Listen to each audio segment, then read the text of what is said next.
services mean you have to pay more for something. When you pay more, the town has to ask every individual to pay a little more.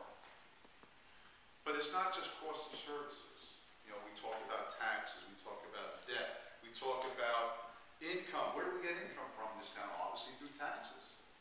Maybe the police write some more tickets, we get some money that way.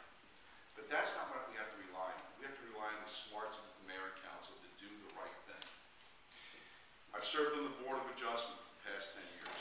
I've talked to a lot of business owners over that time. I've talked to thousands of property owners over that time. I understand the needs, the concerns, and the wants of those people. I understand that taxes are high. That's what I hear from everybody. What are you going to do about taxes? Mildred told me she lived in New York. Her taxes were $2,000. But guess what? They're $12,000 here. Talked to Lois, who was a school teacher, just retired from Indian Hills. She doesn't want to see paid docs for teachers, and neither would I. It's a valuable service, but we have to pay for them.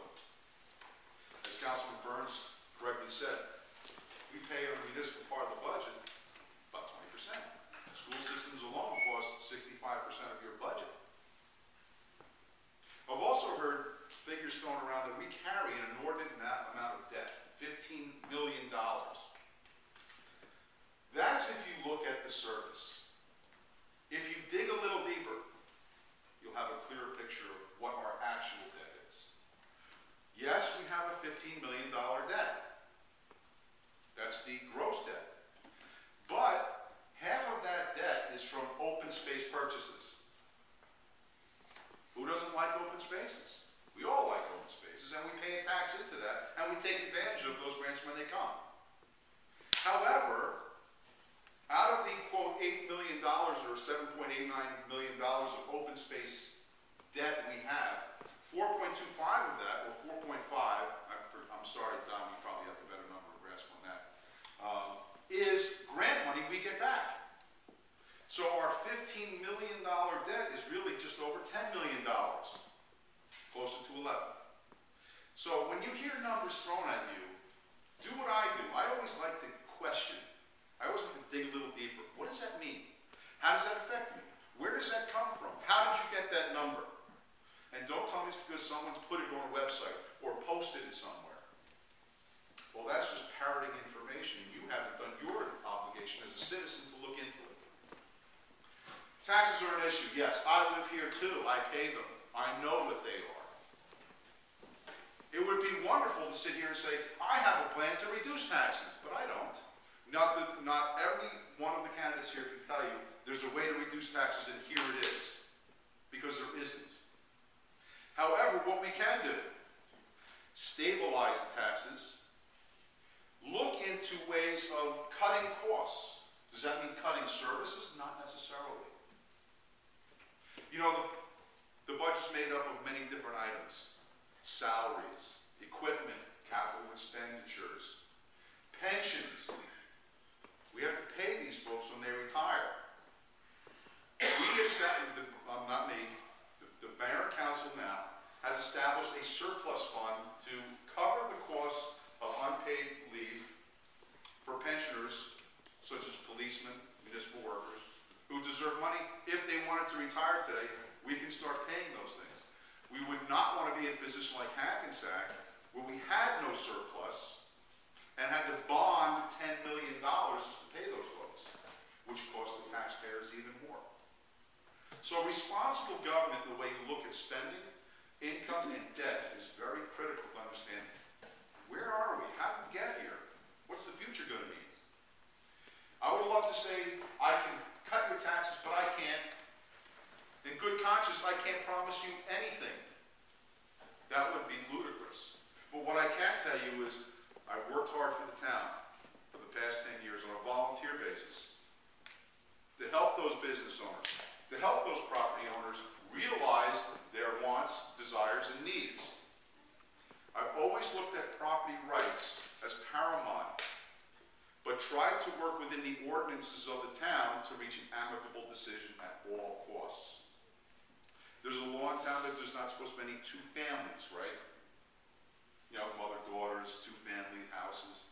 Well, there was an instance where a had to sell one house and move in with her. So we gave them a temporary variance until that person passed away, and then it would revert back to a single-family use. The town wants to work with you to make sure your needs are met, but those things cost money. We're not a big town. We don't have a big budget. If we were, well, use the example, Ridgewood. They're a big town. They have a lot of money. Mahwah, big town, a lot of money, big budget. Oakland's a little town. We have a little budget.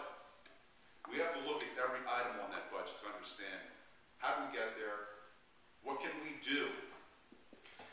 So my position is that we have to look at not just what's going on, but how can we improve every aspect of government. Where are there services that are overlapping? Well, there's two services in town. One's a volunteer organization I work on. It's called the Zoning Board. That kind of does the same thing that the Planning Board does. Do we really need two bodies doing the same thing, or can we join those services and save some money? I think we can. We can look at municipal contracts. People like the police department. I believe that in good times, we should pay these guys every penny we can afford to pay them. That's our front line. However, we're not in good times. We can't guarantee 5, 7, 12% increases on a yearly basis. We just received, and you all know, Governor Christie said 2% cap on taxes for property owners in New Jersey this coming year. Anybody not understand what that means? Good. That means you can't raise your taxes more than 2%. However, we may have to pay the firemen an additional 5% for their contract. Who's going to make up that difference? So we need what's called a toolkit. Toolkit from the governor that says there are certain budgetary items you can work around, 2% cap. Still maintain your budgetary expenses and try to balance your budget the best you can. So there are ways of making our dollars go farther. That's taxes. Let's talk about downtown redevelopment. I've been a real estate broker for 17 years. Sold a lot of houses in town. Maybe a couple of folks in here, I don't know if I recognize any faces. But I understand that property taxes are one of the biggest aspects about buying a house. But it's not the only criteria. We're in a housing market that actually is terrible. Anybody want to disagree with me? I see it on a daily basis because I don't make the kind of money I used to make. I don't think anybody does in this room. Housing market's terrible, and it's going to get worse. We got another 5 to 7 years before we actually see the bottom of this thing happen. Commercial markets are starting to tank. Commercial property owners are walking away from their loans. There was all the major lenders now just put a freeze on foreclosures, which will dilute the market in 6 months with 3 million homes. We already have a 12-month supply of homes in the market. That means there's going to be a 24-month supply of homes in the market. That means if you want to sell, you're going to get less. We have to face economic reality, folks. We're in a tough time. If anybody wants to tell you differently, I think it's all smoke and mirrors. I don't think there's any real way we can look around us and say, there's an easy fix, because there isn't. I've started 3 companies in the past 10 years. One I lost my shirt on. I won't lie to you. It cost me a bundle. But I did okay by the other 2. I've created jobs. Over 2,000 in one company. That's the one I lost my shirt on. So I know what it takes to make things happen. I know what it takes for homeowners to say, Tim, we need help. Then we got to look at everything. I am the kind of guy that says, where can we do this? What can we look at? Tell me about this. Why? Who? When? I want to know, because that's where you're going to find the details. Stream house is another issue, folks. Oakland received $80,000 on a grant that didn't cost Oakland a dollar. But it was a study done to tell Oakland what we're going to do with the stream house in the near future. We don't have a choice in what the outcome of that saying is.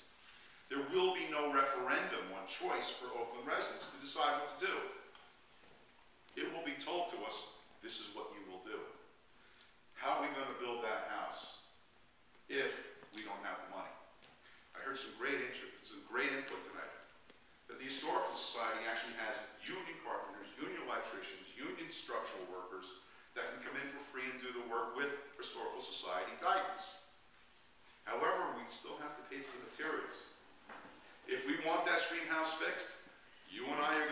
pitch in a couple bucks.